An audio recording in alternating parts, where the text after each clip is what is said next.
You have scrubbed that toilet ring more times than you care to remember. Gloves on, bottle in hand. Down on your knees until your arm gave out, and when you stood back up, it was still there, that brown ring, sitting exactly where it always was. And maybe you stopped letting guests use that bathroom altogether, the small one off the hallway, because you were ashamed of a stain that would not move no matter what you tried. I want to tell you something straight. That stain is not your fault. You did not clean it wrong. You did not wait too long. You were handed the wrong tool entirely by people who knew it was the wrong tool and sent to fight a battle that tool can never win. My name is Clara Hess. I am 71 years old. I have kept house for over 50 years, and I have never once bought a bottle of toilet bowl cleaner. Not one. The bowls in this house are white, clean white, the way they were the day they were set in place. I clean them twice a year, twice, and it costs me less than $2 to do it. Here is what nobody ever told you. That ring in your toilet bowl is not dirt, it is mineral. It is your own tap water leaving a thin ghost of itself behind every single flush, every single day, until that ghost hardens into a shell of stone bonded right onto the glaze of your bowl. You cannot scrub stone off porcelain.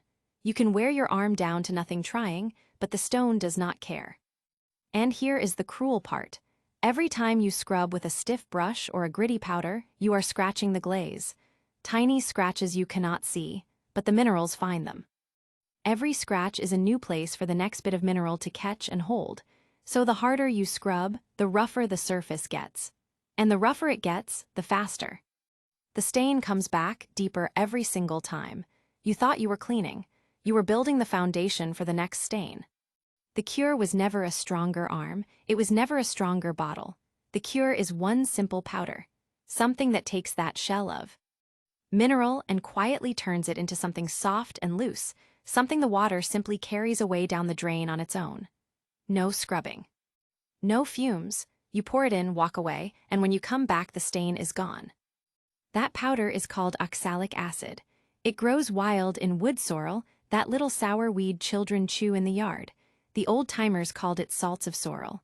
Farmers used it to pull rust off iron tools. Stonemasons used it to bring stained marble back to white. And the wise housewife kept a small tin of it by the wash basin for exactly what you are dealing with. Right now, my mother pressed that tin into my hands the week I was married, the same as her mother told her. So why has nobody told you this? I will tell you fair. No man in a back room banned this powder. It is sold right out in the open today. What happened is quieter than that. A powder you buy once for $2 and use all year. There is no money in that.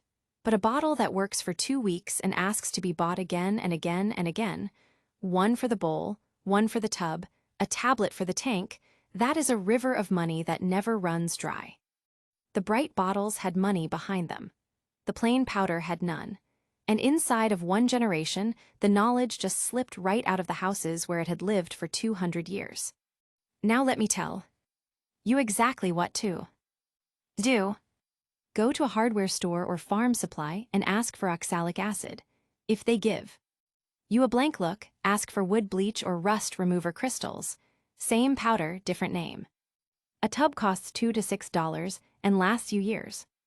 For the toilet, reach behind the bowl near the floor and turn that small valve to shut the water off. Flush once. The bowl drains low and will not fill back up. Now stir 2 spoonfuls of the powder into a pint of warm water until fully dissolved.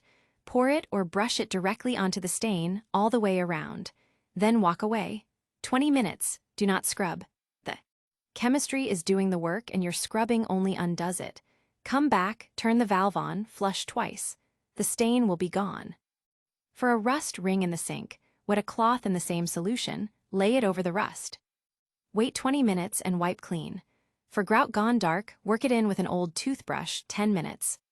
Rinse, it comes right back to its true color. Now wear your rubber gloves because it will dry your skin. Open a window, never mix it with bleach or any other cleaner. Keep the container up high away from children. Handle it with that much respect, and it is gentler to work with than the bleach already sitting under your sink. Will the stain stay gone forever? No, your water will slowly begin leaving minerals behind again, But here is the whole difference. With the bottles under your sink, you are losing ground every single week. With this powder, you clear it to bare clean porcelain once, and a small treatment twice a year keeps it from ever building into a stain at all. Twice a year, $2. That is as close to free and done as an honest woman can promise you.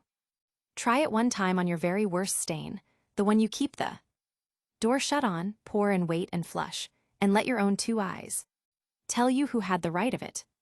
And if it works for you, teach it to one young person who does not know it. A daughter, a son, a neighbor just setting up her first home, because that is exactly how this stayed alive for 200 years. Not in any book, in a kitchen, handed from one pair of hands to the next. You can be the one who passes it on. Mind your gloves, and God bless you all.